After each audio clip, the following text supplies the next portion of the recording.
c'est de faire l'autopalpation des seins devant son miroir 3 jours après les menstrues. 3 jours après les menstrues, parce qu'il y a la physiologie de la menstruation qui empêche certaines femmes de faire l'autopalpation des seins à cause des douleurs, de la tension mammaire. Donc il faut attendre 3 jours. Avoir à l'esprit qu'il faut toujours écrire la date des dernières règles pour se rappeler que 3 jours après, on va faire l'autopalpation des seins. On reste devant le miroir, on observe les seins pour voir s'il y a une déformation, s'il y a un aspect odorant, s'il y a de plaies au niveau de l'aréole du mamelon.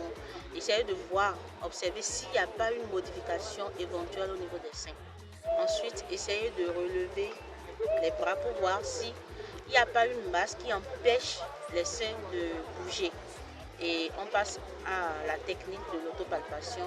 Il suffit juste de bien positionner le sein, soit on garde les seins si on a un gros sein, ou carrément on met la main derrière la tête pour bien positionner le sein afin de palper. Donc on divise le sein en 4 cadrans et avec les 4 doigts comme ça, on reste comme ça. Le sein qui veut être palpé, la main du sein reste derrière la tête pour en fait donner une bonne forme au sein. On divise le sein en 4 cadrans. Les doigts sont comme ça. La palpation, c'est pas à la recherche du nodule et on fait comme ça. Non. Les doigts sont comme ça. On essaie de faire cadran par cadran. On ne fait pas ici, on vient ici, on finit, on suit une chronologie. On fait comme ça, on palpe, on descend, et puis on finit par palper le tout. Puis on presse pour voir s'il y aura de liquide qui va sortir.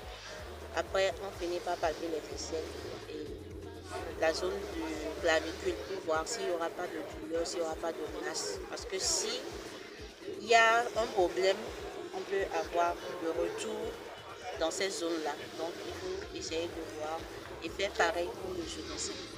Maintenant, si après l'autopalpation des seins, vous remarquez qu'il y a une petite anomalie, ce n'est pas encore le cancer. C'est pourquoi c'est important de faire le dépistage précoce. Le dépistage précoce vous renseigne sur l'état actuel de votre sein et comment il faut faire pour que ça ne devienne pas le cancer. Donc, vous vous rendez dans un centre de santé et vers les spécialistes, de préférence les gynécologues, et ils vont mieux voir de quoi il s'agit, demander si possible les examens complémentaires afin de vous prendre correctement en charge.